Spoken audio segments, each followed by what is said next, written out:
Brought to you by खाता book. इनका tomorrow होना हो लेकिन हिसाब टुडे हो सकता है। हा?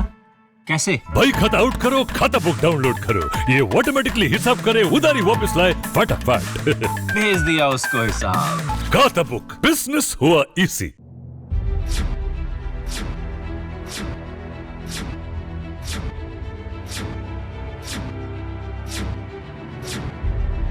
भैया ये लोग नया अवार्ड अब तो वैसे ही घोषित है। पहले दिन से जिन मुद्दों पर सरकार और किसानों में गतिरोध बना था वो अभी तक जस का तस है।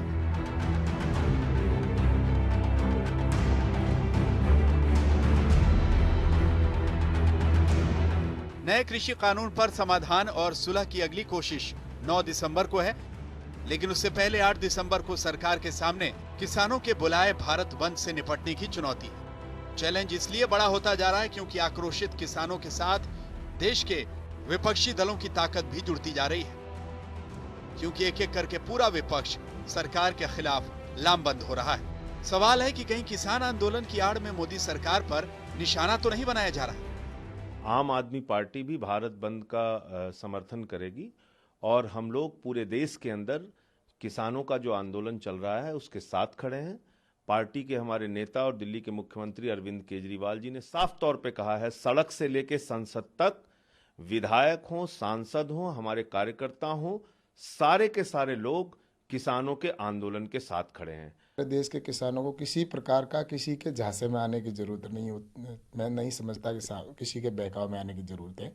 राजनीतिक लोग इसके अंदर आग में घी झोंकने का काम कर रहे हैं, लेकिन मुझे पूरा विश्वास है नरेंद्र मोदी जी के नेतृत्व के ऊपर और किसानों पर भी मुझे भरोसा है कि किसान ऐसा निर्णय नहीं लेंगे कि जिससे कि देश के अंदर कहीं पर भी अशांति हो। केंद्रीय मंत्री ने खुलकर कहा है कि किसानों को विपक्ष भड़का रहा है। सरकार के मंत्री को शक इसलिए भी हो रहा है क्योंकि कुछ महीने पहले तक बीजेपी की सहयोगी रही अकाली दल और शिवसेना ने भी किसानों के बहाने केंद्र के खिलाफ मोर्चा खोल दिया है। मुंबई में अकाली दल के नेता प्रेम सिंह चंदूमाजरा ने सीएम उद्धव ठाकरे से मुलाकात की। ये तो राष्ट्रीय नहीं, अब तो अंतर्राष्ट्रीय मामला बन गया, तो अब किसान का नहीं अवाम का मामला बन गया। राष्ट्रीय पार्टियां इकट्ठी होकर इसको कैसे बूस्ट कर सकती हैं, कैसे सेंटर को प्रेशराइज कर सकती हैं, ये स्ट्रेटजी हम इकट्ठे होकर अगले 2 हफ्तों में दिल्ली में इकट्ठे होंगे। सब पार्टियों के हेड्स, बादल साहब स्पेशल तौर पर उन्होंने कहा है भी आए उसमें, और हम सब इकट्ठे बैठ के कोई रणनीति तय की जाएगी। विपक्षी नेताओं से मुलाकात के लिए उद्धव ठाकरे 2 हफ्ते बाद दिल्ली तक आ सकते हैं। मामला सिर्फ यही नहीं थम रहा। पहले पंजाब के सीएम अमरिंदर सिंह ने किसान आंदोलन का हवाला देकर सरकार को राष्ट्रीय सुरक्षा पर आगाह किया। अब एनसीपी सुप्रीमो शरद पवार नसीहत दे रहे हैं कि अगर सरकार ने अभी ध्यान नहीं दिया तो आक्रोश पूरे देश में फैलेगा। पंजाब हरियाणाचा शेतकरी रस्त्यावर दिसतो दखल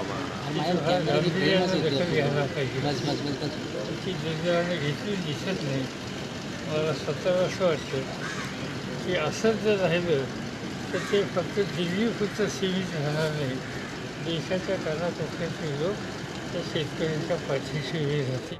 किसान आंदोलन के नाम पर विपक्ष सरकार पर हावी होने की कोशिश में है, लेकिन बीजेपी ने इस आक्रोश का कनेक्शन कनाडा और खालिस्तान समर्थकों से जोड़ दिया है। कनाडा के ही चीफ ने किसानों का समर्थन क्यों किया? क्योंकि कनाडा में सबसे ज़्यादा खालिस्तान समर्थक लोगों को कनाडा ने समर्थन दे रखा है। इसका मतलब है कि इस आंदोलन के सूत्र किनके हाथ में है, ये एक सर्च का विषय है। किस प्रकार मोदी जी का विरोध करने वाले लोग इसके पीछे खड़े होकर आग में डिघी डालने का काम कर रहे हैं। कुल मिलाकर मुसीबत सरकार के लिए ज्यादा है, जिसे एक साथ 2 मोर्चों पर जंग लड़नी पड़ रही है। एक ओर आक्रोशित किसान हैं तो दूसरी ओर विपक्ष, जिसे मुद्दत बाद कोई बड़ा मुद्दा हाथ लगा है जिससे सरकार की घेराबंदी की जा सके।